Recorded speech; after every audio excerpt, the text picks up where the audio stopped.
ऐसे संत हो गए, कभी कभी हम बैठ के सोचते हैं दुनिया में किसी चीज़ की पड़ी नहीं, किसी चीज़ की आवश्यकता नहीं। एक थे भावनगर में मस्तराम हो गए और कॉपीन पहनते थे, किसी पेड़ के नीचे बैठते थे, उसी पात्र में खाना खाते थे, उसी पात्र में विष्टा भी करते थे। उनके लिए दोनों समान थी।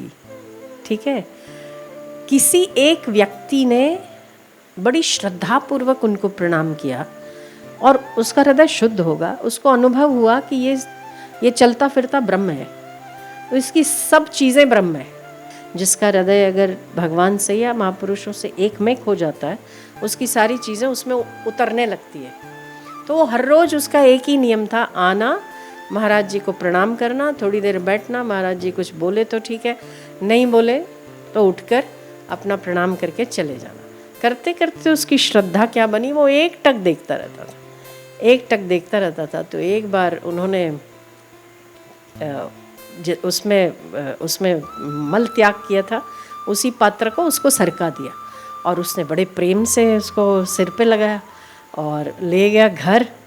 ले गया तो उसने देखा तो उसमें सोने की अशर्फियाँ थी।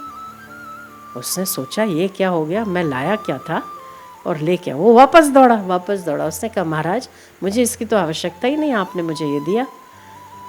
तो उसने कहा प्रसाद है।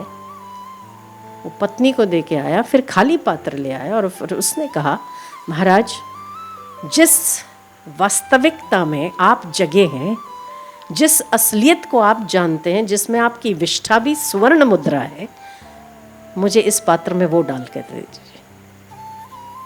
क्या महापुरुषों की विष्ठा भी सोने का काम करती। ऐसे महापुरुष हो गए हमारे देश में जिनके लिए आगे पीछे ब्रह्मांड भी चक्कर लगाता।